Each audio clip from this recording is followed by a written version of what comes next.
My fellow members of this Honourable House, our primary duty is to protect the rights of our most vulnerable citizens. The Glassman are con artists and cowards. They prey on the vulnerable and the weak members of our society. We have a moral duty to protect these vulnerable citizens who deserve the protection of our laws. We cannot call ourselves a Christian nation when acts of torture and violence are regularly used against innocent widows, old women, and girls as young as 5 years old, and tortured by an entire community on the words of a con artist posing as a Glassman or Glassmary. Our country is only as good as the protection we can provide to those who are most vulnerable.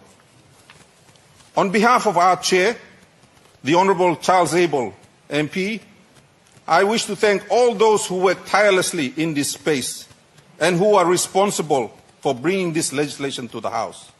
I wish to thank particularly the Tribal Foundation and its members. I now ask my fellow members of this Honourable Parliament to vote for the passage of these amendments to the Criminal Code Act, addressing sorcery, accusation-related violence by criminalising the act of acting as a Glassman or Glassmary, and the use of Glassman or Glassmary and other related acts. In this life, we are sometimes given an opportunity to do great things that will make us proud.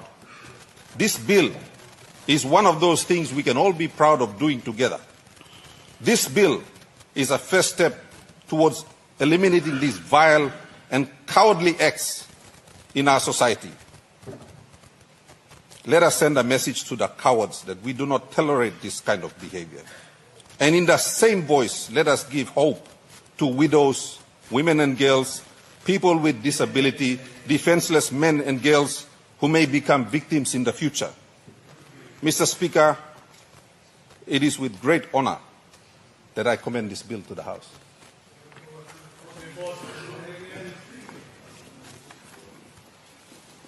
You got question be put, finished, but I will allow debate on this, so I will ask the Honourable Member for Alatau.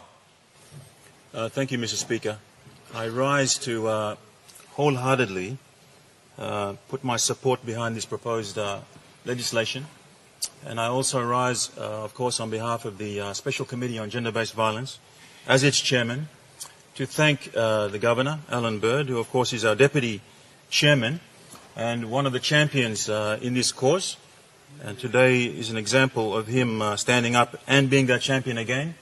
Of course, I must also mention Governor Powers Pakop, who is also a member of our committee, who is another champion in this cause.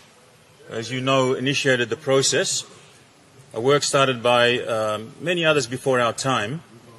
But this gentleman, or these two gentlemen, but in particular Governor Pakop, with the convening of the summit last year, leading to various outcomes, including the establishment of the Coalition of Parliamentarians on Gender-Based Violence, and of course the establishment through this government of the Special Parliamentary Committee on Gender-Based Violence, Mr. Speaker.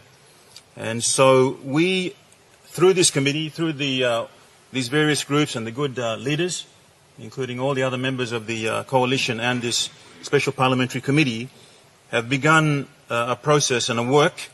And again, I thank the Prime Minister.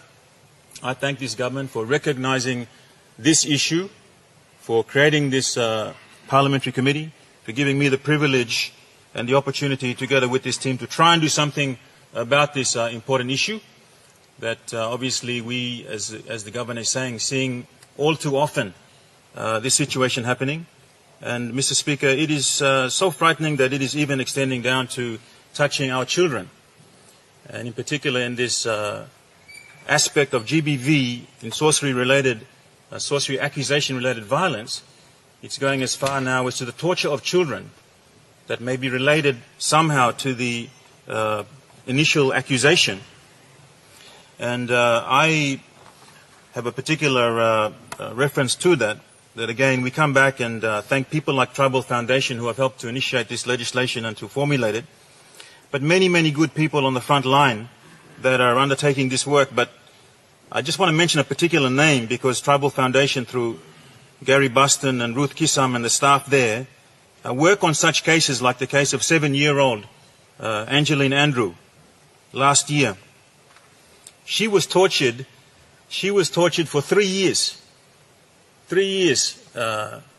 Broke most of the bones in her body, burnt her lips, her genitals, and the pain inflicted on this poor girl was unbelievable.